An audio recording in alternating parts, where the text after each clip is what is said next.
જો ગાઈસ આ મામાદેવનો ઉક્કો કહેવાય અને આપણા મામાદેવનું મંદિર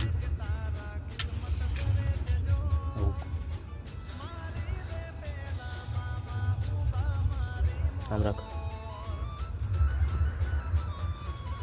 એટલે બહાર રાખ ને એટલે એમાં ના રાખીશ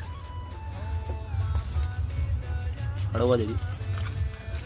જય મામાદેવ ઉક્કો જો હળગાયો જો ગાઈસ આટલા અંધારામાં કેટલા આખા અંધારામાં ખાલી અમે 4 જ છે જો જો મામાદેવ સિગરેટ સિગરેટ નથી લે હા લે સિગરેટ કાઢી અહીં સિગરેટ કાઢવાની છે ખીચામાં છે કાઢને મામાદેવ જો ઉક્કો પીવા માંડ્યા એ મામાદેવ તો મામાદેવ ઉક્કો પીવે જો ટીનાર જો જો મામાજી આવો આ હાકર હલે જો એટલું યાદ રાખવાની આબરૂ હલે ને